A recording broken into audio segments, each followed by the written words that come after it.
Hi, welcome to Hamilton and Hazen, Behind the Mic. Join author M.L. Hamilton and me, I'm narrator Kelley Hazen, as we discuss our latest audiobook. Born from more than a decade of award-winning collaboration and almost 100 audiobooks we've produced together, listen to the ins, the outs, the ups, and the downs, the inside track you love to follow, Behind the Mic. Welcome to Behind the Mic. This is volume number 31. And yeah. Hi, Kelley. Hola. How are you? I am okay.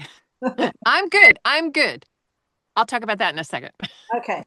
So we're going to be talking about our 92nd audiobook, the Survivor, the Savior. Savior of Eldon, and which will be out July 1st. So we're in the process of, we finished it and we're going to be releasing it in all three formats: ebook, paperback, and audiobook on July 1st. This is the first book that for the world of Samar that we were able to do all three at the same time, because this is a new book after 9 years. It's a brand new book for the series, and so this time we are able to offer all three of the methods of receiving the book at the same time. So that's pretty exciting. You have generously offered to host today. I'm a little under the weather, so I'm going to let you kind of take over, and we'll go from there. Ugh. Okay. Yay! All right. Hello. Welcome to Behind the Mic. Hamilton and Hazen, Behind the Mic. um no, this is cool. So full disclosure, in the spirit of full disclosure, neither one of us is feeling particularly well. Right. And which is funny because we finished our deadline to finish The Savior of Eldon in order to accommodate the time frame that ACX hands down to us is Wednesday, June 17th, and we finished early. And we actually had plenty of time this weekend to do Behind the Mic, but we both decided, or I initiated and you agreed, that let's just take Sunday off. Yeah. Let's just take Sunday off and give ourselves each a well-deserved day off and do Behind the Mic on Monday. And then we both wake up this morning, and for whatever reason, I don't know why you're not feeling well, but I know why I'm not feeling well. I slept for about 2 hours last night. Oh, no. Yeah, I haven't been sleeping well, but my diet is weird. I've been eating weird things. But anyway, no one cares about that. No one cares about that. But we have discovered doing these Behind the Mics that if we wait for a long time after, we're always really pumped when we finish an audiobook, recording an audiobook together. And these things, as we reach the climax of the book, we both often experience not a climax, I won't say that, but we get more and more excited as we're reaching the end of the book, and everything escalates, and energy and excitement and all this stuff. And we often wind up sending all these wonderful texts to each other. And very often, if we wait because of our weird schedules, if we didn't go ahead and do this today, even though we aren't feeling well, we would have had to have waited an entire week. And we have both discovered that it's just not as immediate Right. when we wait. So we try to jump right on this. We used to wait until the book was released or close to the release, but this is better. And then I realized, and I think this will be kind of fun, very often, and I believe we've talked about this before, very often when we do Behind the Mics, you and I will sit here and kibitz and talk and plan, sort of do an agenda, almost like it's a meeting. And I suggested we keep threatening to do this podcast, which is to say I keep threatening to set us up with this podcast, not unlike how I threatened to finish The World of Samar, the first 11 audiobooks 2 years ago. And it took a little while. But you know what they say about having goals, that even if you don't achieve them, you get more accomplished having a goal than not having a goal at all. Anyway, so my intention is for us last year when we were at BoucherCon 2025 in New Orleans, and our fans will probably remember that. I got this idea, and it was another time I was up all night. I had this, is that like, am I manic? Am I bipolar or something? But I got this idea that we should do a podcast, completely flip the format from Behind the Mic, which is uh it's slower usually, it's more involved, it's more about the craft, blah blah blah, and just do a podcast, a really quick podcast, 15 minutes long at the most, very off the cuff. And so my idea was, let's do this number 31 episode of Behind the Mic, not dissimilarly to how we would do the podcast. And just so we're just jumping in. We have no idea what we're going to talk about, except we do know that it's going to revolve around the texts that we have sent the last couple of days as we've finished The Savior of Eldon. Yeah. So we're going to take a few moments, the two of us, to scroll and find the texts. Or we could just go backwards and keep going. But so we finished on Friday, Saturday, and I think, and we only had one fix in the whole audiobook. Yeah, I think that's a record. Yeah. Okay, so, well, no, we've had audiobooks where we didn't have any fixes. Really? Yeah, I think it was some of the shorter ones in, Yeah. all right. Okay, so here are the texts about, okay, so you said to me, so one of the things that's funny is, oh my gosh, has there always been the voice saying Elderlin in the music? That gave me chills, full body chills. So talk about that when you discovered that. So, yeah. Go ahead. Just to, Bruce Carver, my husband, LA percussionist, pretty heavy duty guy in the music industry here in Los Angeles. He, as a player, he writes the soundscapes for all of the World of Samar books. And the way we were doing it is that in the original 11, they're in 4 box sets. And so he wrote a new soundscape for each one of those generations of box sets. And then the last one, for the last box set, which will be released August 1st, that has books 9, 10, and 11 in it, he wrote probably, it's my favorite one, and it's really cool. And we decided to use that one going forward on all the next, on all of the World of Samar books from this point forward. And a lot of it that's so cool about it is that there was a moment in either in one of the books, 9, 10, or 11, which is, what's 9? 10 is Renegade, 11 is Fugitive. Apostles. So in one of those, there's someone being haunted. Yeah. By the Elderlins, and this is the voice in the soundscape actually comes from the haunt. Yeah. And so Bruce incorporated it into the soundscape, so Little Miss hasn't heard it before. So when I listen to the books, I'm usually driving back and forth to the Bay Area, and they're in the car, and I'm listening in the car, and of course there's the road noise, and I have the dogs in the back, and my golden pants the entire way, and so there's all this external noise. But this time I put on headphones, and I haven't done that before, and so it's much more, it cancels out all of the external noise, and I heard the Elderlin thing for the first time, and was just so, like, it gave me chills. It was so eerie and just perfect with the music.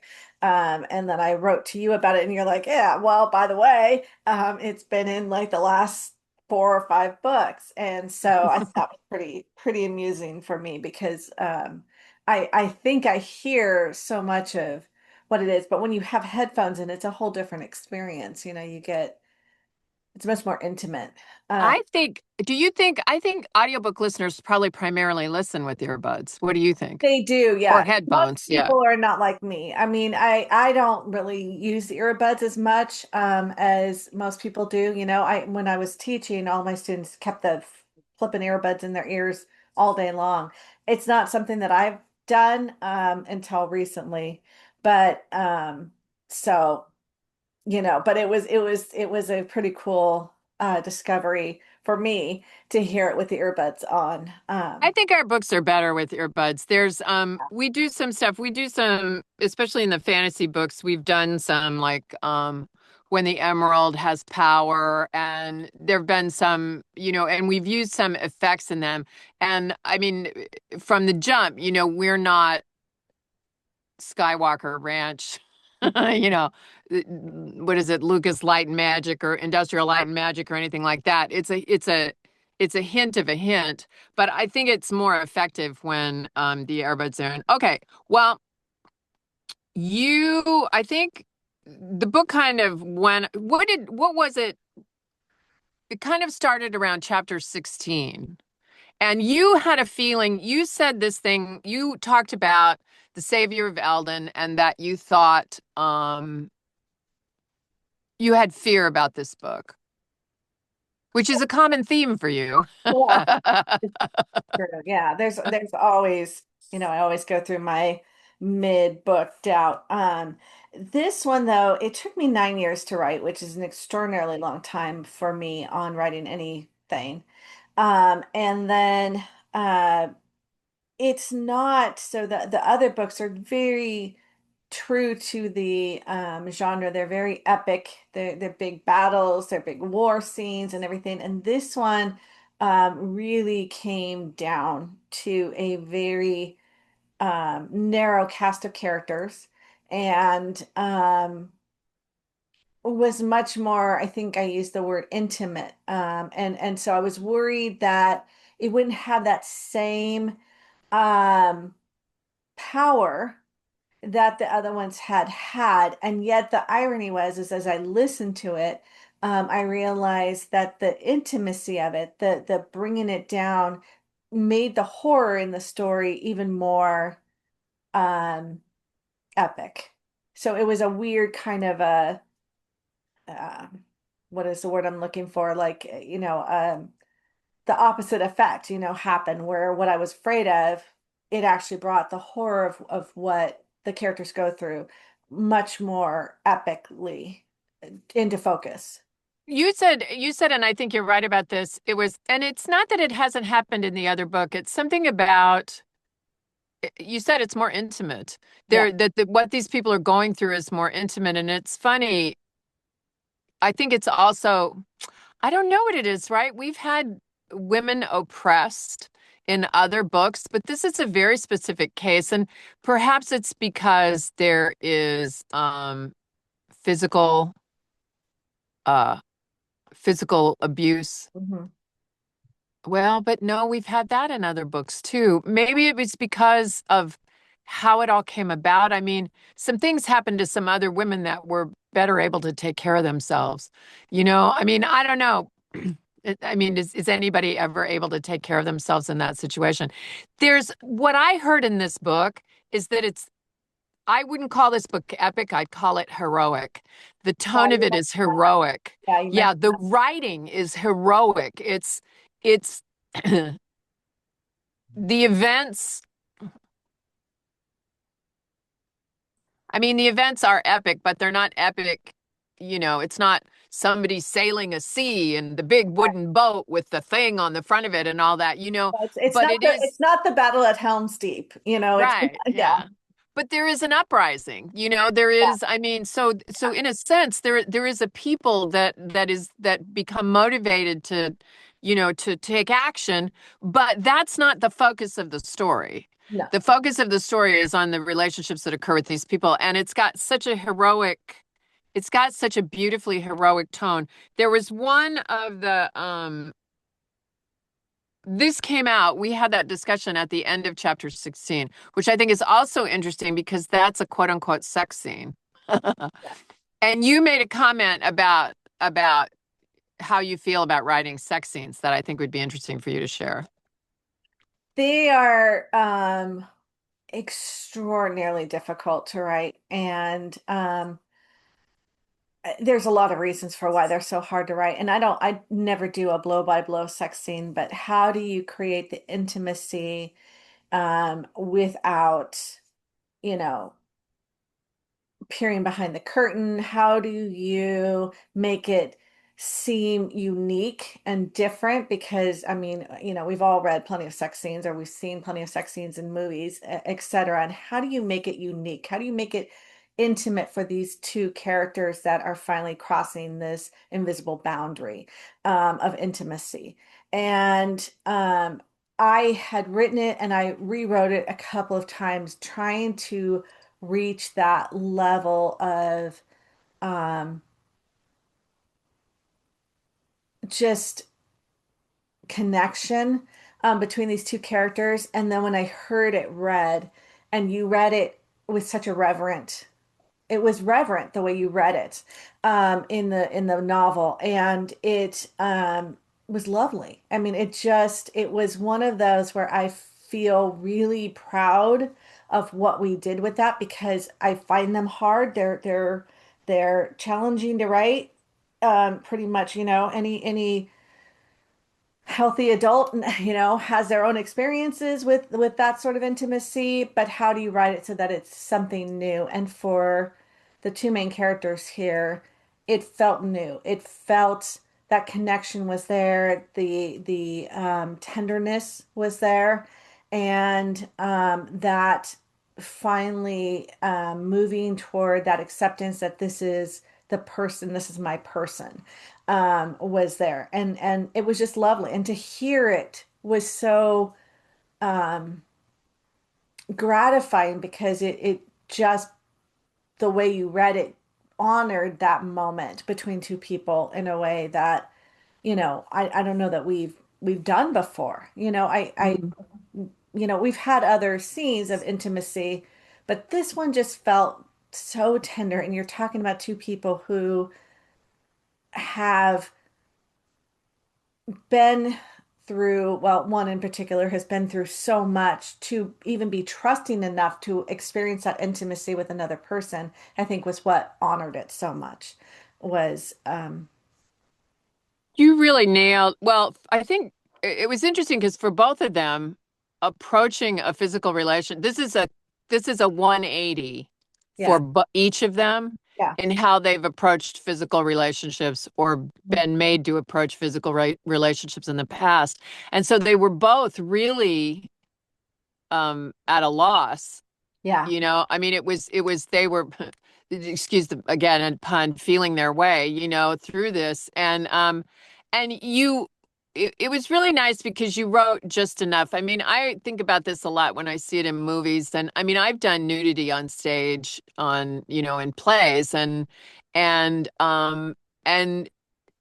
it all has to do with the necessity of moving the story forward. right, It's the G word, gratuitous. If it's yeah, gratuitous, then it's just, and there's almost nothing you can do, no matter how elegant or well lit or, intimate or heroic or whatever the hell.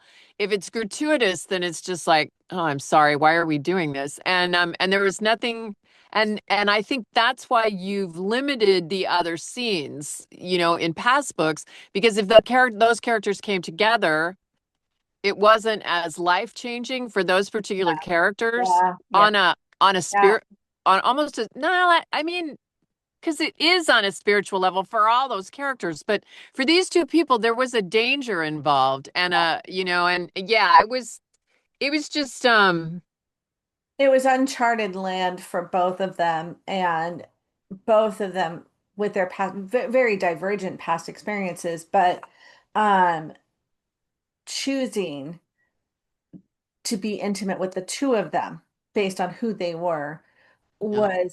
was a pretty important choice. Bruce and I had a series of books that we recorded much earlier in our career, my career as a narrator, and there was a lot of gratuitous. It was a paranormal bunch of books that I did, and the author, she just would repeat this slick heat. That was her. That was her kind of go-to, slick heat, and it was like, and so Bruce and I started. we would just like throw that phrase around when we were out of that. You know, oh, is that, you know, how is that pasta? So, Oh God. is it really gets my slick heat going. It's, it was, it's one of those, I think I'm turning red, but it was, it is It, kind of, yeah, yeah, yeah. So another thing, moving on to a new topic. So this book is sort of set when I started reading it, and it's kind of funny. When I started reading it, and the funny part is that we've been in Edition, which yeah, is the protectorate on the planet of Samar in the land of Loden. We've been in Edition before, but we've come at it from a different angle. mhm, So this time when I was reading this book, when I read the book, I immediately set it in my imagination in the Old West yeah, or the West. yeah, Let's just put it that way. The West, the West of covered wagons and buckboards yeah. and dusty streets and horses getting tied to hitching posts and this whole thing. And you said what to me when you started listening to it? I hadn't gone there when I wrote it, but the minute that I heard it, the minute I heard that distinctive twang, I went, this is just genius. Yeah, this is perfect. This is exactly what this book needed. And it was, yeah, it was, It, it gave it its own world. it did. It did. Yeah, it really brought it to life. And it's funny to me that it never occurred to you because as far as I was concerned, I thought totally the writing Yeah, that you were leading me there. They're on horses, it's yeah, dusty, they go to the mercantile, yeah, you know, exactly. to all that stuff. So that I thought that kind of delighted me. There were a couple of chapters, chapter 15, where Maria is the main female character and she goes back, she revisits um uh the place of horror for her. And she goes back for a specific reason. She has to go back. She Yeah. can't move forward her life until she goes back. And there's a specific reason. I'm not going to say any more about it because I don't want to ruin the story. But you were particularly taken by that chapter. Do you remember why? The whole chapter just flowed. There were a couple of chapters that just were um 15 so was, yeah, 15 was riveting. it was riveting. Yeah. That's what that I'm not saying that. That was the quote from your It text. was, yeah, that's exactly what I said. So it was so riveting. The whole chapter, the tension, I think you'd have to be a very inexperienced reader if you didn't know where that chapter was heading. Like there was definitely a reckoning coming in that chapter. So you expected it, and yet it still was so riveting. Like the whole chapter was just, and and it's kind of a slow moving chapter too, because she comes there and then there's this moment where she's back in where she was and she's facing this other person, and they sit for a long time just waiting in this heated, heavy silence for something to happen. And but the whole chapter, like I'm listening to it and I was just it was one of those moments where I had that almost out of body experience where I feel like I'm listening to another book that's not mine, and it gave me that. There were some other ones. There was the chapter towards the end that had that 20. same thing. it Mhm. it just, and the characters, all of the characters just shine in that chapter. The language is so evocative and the characters shine, and the way that you chose um, to bring it alive. And I'm trying to think, is that the one? There was one word. Yes, there's one word that is spoken, and the word is what? I'm going to go ahead and give it because Mhm. um, That's chapter 20, I think. it, one of the characters just says one word, what? And the weight of that word um just resonated. Like, and the way you chose to do it almost in a whisper. It wasn't quite a whisper, but it was that I don't know. It's just the resonance of it. And that I think was what that whole chapter 15 and chapter 20, they both had that same sort of feel to them. Like they were, you felt like you were watching something that you almost wanted to look away from, but you couldn't, you know? And so that it was just some very evocative imagery and then the way you chose to convey it with your voice. You know, so much can be done with just your voice in a single word. It's stunning in some places, I think. This book in particular. I don't know what it is about this book. I don't know whether it was a long wait time. I don't know whether it was, you know, where we are in our careers. You know, I don't know, or in our partnership, but it just felt like so much came together just seamlessly in this. And I feel like we've said this before, but it just feels like it gets better and better the more that we produce. Yeah, you actually, the text is, I know we've said this before, but there's something about this book. It's like you and I were in perfect sync with how to present it. I don't think anyone else, well, this is, let me just read this one. I don't think anyone else would be able to read my words. No, I don't think anyone else would be able to convey my words the way you do.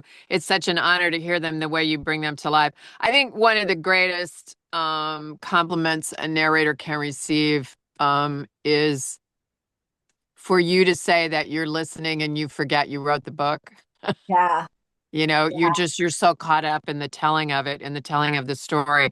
And yeah, we it's even us both not feeling well today at the same time. I know. How far away are we from each other? How far is, do you know how far Like Sacramento is from, or 300 or more, right? Isn't it like, is it 600 miles? Is it that it's far? probably, yeah, it could be. Yeah, actually it could be. But yeah, we are just in thinking about things. The last couple of days of recording were very that chapter, the chapter 15 and chapter 20. So there's all these levels of revelation in this book that are really interesting. You know, where somebody, and what's interesting about it is that it's not new revelations, it's the telling of the same story Hmm.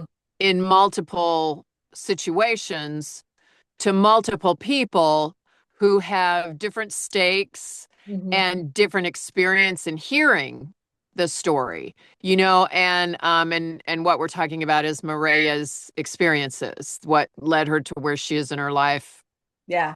at this point. And and that's, and you asked me why, you know, why, because I shared with you that the last two, I would say, so this book took 7 days to record, and I think that's it. It's not a big book. Mm-mm. Um, Well, that's not a big book is 4 or 5 days. It's a full length, you know, it's a full length. It's yes, like, it is. it's probably like 12 But it's hours. not like some of the like the Right. you know, I think Sanctuary is the biggest book of them, and I think it's like 800 pages. I mean, this Yeah. one. Yeah, I know. This But is, yeah, it's like 250. you did mention that a couple of the chapters took a long time to record. And I asked you why, and you said it wasn't, you know, we've talked before about if it's prose heavy, it takes longer than if it's dialogue. It wasn't that. You had another reason, and maybe you could tell. Yeah. Okay. It's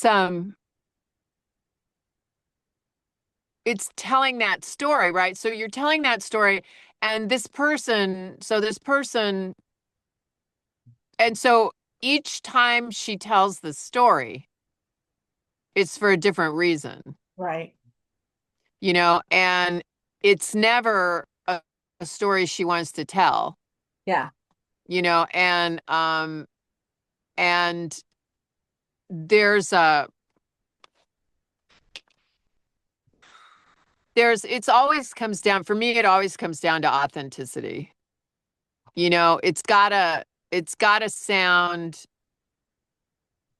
that, I think, I mean, I think anybody, you don't have to have an acting degree or a film degree or a literature degree or a writing degree. I don't think anybody needs that to know if something's good or bad. I think if you have a habit of watching stuff that's bad, you're going to start to think that bad stuff is good. But on the whole, I I think that people are legitimately moved. Anybody is legitimately moved by something that is legitimately moving. Yeah. That's and whether they cry or whether they are given pause or whether they think about it days later. I mean, everybody has a different reaction to something that's authentic, right? But for me, you know, I can't allow myself ever to phone anything in. And it's easy to do that with stuff. And I've actually, I mean, it's easy to do that with stuff that I don't respect and with stuff that I don't think is well written. It's easy to, Yeah. you can't make a silk purse out of a sow's ear. Right. And that's very hubristic. There's another word, I'm sure, but that's very judgmental on my part, which is one of my character flaws. I am very judgmental and something I'm working on. But when it comes to your writing, right? And that is part of why in my narration career, I used to record for this many authors and then this many authors and then this many authors and then this many authors, right? Because I don't want to use my skills like that. I don't want to bend myself. So I don't want to talk about me. It's just it took so there's that, right? And there's taking a moment to get in the right headspace Mhm. of this young woman in this situation and what the outcome is she's working for, and then why she's telling this story, right?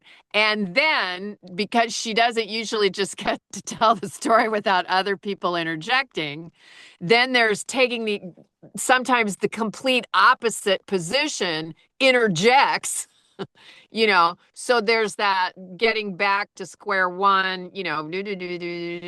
and yeah, and then on top of that is the technical side of it of, is it the end of a scene? Is it the end of a chapter? Is it, it's got to have the right tone so that the listener knows you're at the end. Yeah. There's nothing worse than and not like cliffhanger, Yeah. not, oh no, I have to get to the next chapter. That's great. It's the, wait a minute, what? That, and, in a book, the reader's in control. Right. Oh, that's the end, but in an audiobook, the listener's not in control. I mean, they can start and stop when they want, but, Yeah. they can't see. And I guess they can if they're watching the time bar. You know what I mean? You know what I'm saying? Yeah. So I, the end of a book is always, but this one was, I mean, this one was different. And it was because of the level of intimacy yeah. in the book, Yeah. the heroic quality to it rather than the epic quality to it. These were, it wasn't a description of a battle scene. It was a heartfelt, gut-wrenching exposing a Yeah. human being exposing themselves completely vulnerable for the sake of a better outcome in a variety of situations. So Yeah. that's why. I think too, I can imagine, because I think she tells her story at least three times that I can think of. And I can, the story doesn't change. It's not like anything new is added to it. It's basically the same story three times. It is to different people, but I can imagine trying to make it fresh each time, trying to hit that emotion once it's been told the first time. How do you keep hitting that emotional pinnacle, in the story each time? And I think that you did that. It felt fresh. It didn't feel like it was the same story just being replicated. It felt like a fresh telling. And of course, each time she told it to somebody different and with a different perspective on it, but And for a different reason, and for a and different hope for reason. a different, Yeah, to yeah, support a different outcome. right, right. Yeah. Yeah. No, entirely. That's entirely right. So the final thing, anyway, so, so I have this big joke that I think is the funniest thing in the world. The Savior of Eldon is the first book of World of Samar in the modern era. Yes. I think that's hilarious. I don't know that anybody else thinks that is hilarious. Modern era is what they use in sports all the time. They're always Right, talking about this right. sport. This is the greatest of all Yes, time in the yes. modern era. Blah blah blah. And I'm so exhausted by the media. Everybody's trying to make. I mean, where's Walter Cronkite when you need him? It's just this is today, and everything that happens every single minute of our lives is not the most epic thing that ever happened. We don't have to make it try to appear that way. We're not trying to fight anyway, but we don't have to get into that. But as our fans know, so there's two things I would like to know. Please, please comment. Do you wear earbuds or headphones, or do you listen like in the car with ambient sound? I'm curious. Yeah. Okay. And then the second thing is, do you listen to the teasers of the next book in our audiobooks? That's something else I would like to know. Because we had a big this was interesting because if I remember correctly, you have like this. It's like Stephen Sondheim with his music lyrics, right? They say all great songwriters have a trunk, and they'll get an idea for a song and they'll like write some lyrics or they'll write a tune, and maybe it's not appropriate for this musical that they're working on, so they throw it in their trunk, Mhm. and then on the next musical maybe it's good and they Yep. tweak some of the words. So you have a bunch of Samar books in a trunk, Yes. and it's either the outline or the first three chapters or Yes. something, and because of the fun we had doing these first 11 fun. But you decided to write more, right? Yeah. And consequently, we have on July 1st the release of The Savior of Eldon. Yes. Um, so when we went to do the teaser, did you scramble to go, oh my God, what? Okay, so now what's the next book going to be in the modern era? No, I knew what the story was, and it had that one has like 10 or 11 chapters written, but I didn't have the prologue written. So I needed to take us from where Savior ended and bring us, over to this new one. And so that's what I used the prologue for. So it's based on what I knew was already going to happen in the book, but it's sort of that bridge between the two. Did the bridge, so the prologue for The Savior of Eldon is a wonderful threading Hmm. of The Fugitive of Eldon Yes. into The Savior of Eldon. Right. Right. And the prologue is the bridge that gets us there. Yeah. Likewise, I think you did that really effectively with the teaser, which is the prologue, for The Descendants of Eldon, Yes. which is book 13. Yeah. And you were unsure whether you wanted, there's two sections to it. There's something that happens, which is actually 5 years later from the end of The Savior of Eldon, Yes. right? So you kind of start to worm us into the Descendants before we even leave The Yeah. Savior of Eldon. You kind of tease the Descendants Yeah. Yeah. In the within the prologue. framework of The Savior, right? Yeah. The Savior of Eldon. And then there's 20 years later. So there's the end of Fugitive is a scene. The teaser is 5 years later, the first half of the teaser, and or the beginning of The Descendants of Eldon, the teaser for The Descendants of Eldon, Right. which will be included in The Savior of Eldon. Are we confusing everyone? And then the second half of the teaser is 20 years later. So, and I think it's absolutely, and maybe it's because the last scene, and you've done this before, but for some reason this seems so fresh, this teaser. Speak to that. Because you Um, were worried about the teaser. You were worried about the teaser. yeah, to me, a teaser should be short. And usually we tend to keep our teasers fairly short. I think our teasers usually run what, 5 minutes maybe at the outside. They're Around there. and they're usually just a scene. And this one, I felt like the two were so interlocked with each other that it was impossible not to offer them. But so what I did is I sent it to you and I said, you decide.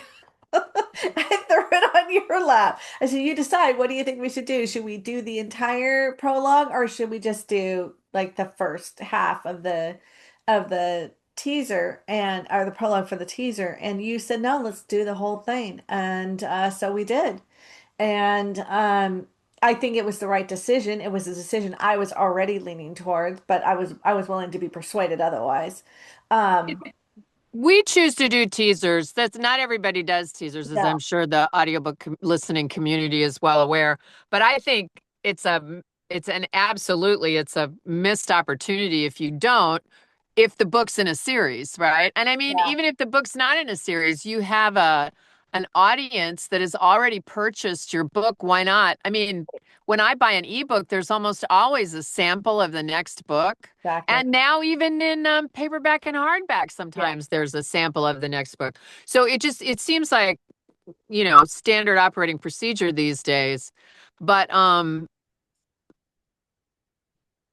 I mean, I do wonder sometimes, do people listen to these? Yeah, And I mean, those are both good questions. yeah, because we're in an interesting we have the sample.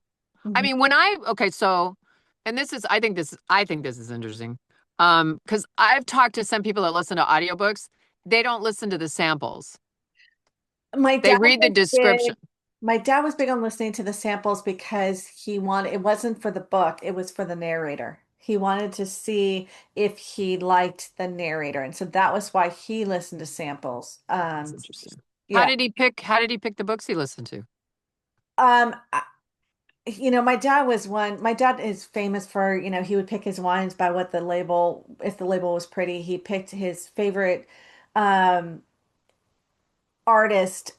musical artist was Santana, and he picked up Santana because there was a cover that he just found riveting, and he bought the book because of the record because of the cover, and then Santana became his favorite, band for his whole life. But that's how my dad picked things. So he probably, I would guess for audiobooks, he would look and see a cover he liked and then decide he was going to try the sample. Because that's To see kind if of, he liked the narrator. yeah. When I pick a book, so covers are important. Mhm. I probably won't pick up the book if I'm not attracted to the cover, but then once I pick up and the title has to grab me. Right, right. So it's got to be a good title, it's got to be a good cover. But then I will either read, if it's a hardback with a dust cover, I'll read the inside flap Yeah, or I'll read the first page. yeah, And I know that's interesting. It never occurred to me that listening to the narrator was part of what the sample offered you. I just always, because we are limited to a 5-minute sample, and this is the sample, not the teaser. The right. teaser that's at the end of the book that we don't have to include if we don't want to. We include it because we think it's a missed opportunity and we like to do that. Yeah, To not have a teaser is a missed opportunity. It's free advertising. Um, and also seems like standard operating procedure. But um, yeah, so that answers my question. I mean, because Bruce thinks everything should be 3 minutes. If it's over 3 minutes, it's a waste of time. That's kind of, there's some logic to that.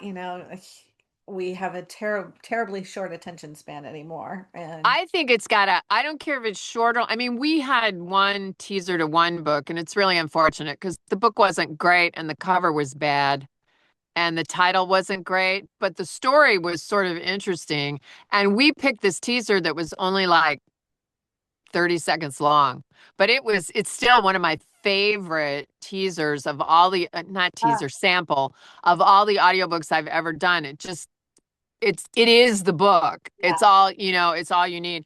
But I think I think the sample has to tell a story, and it's got to leave the listener wanting more. Right. It's got to leave the listener going, Yeah. "Oh, what happens?" So that they and that I got to say that is when because I cut the sample for you and you pretty much give me free reign with that. I don't even, yeah, I don't I don't pick that. I feel that's something better picked by somebody else.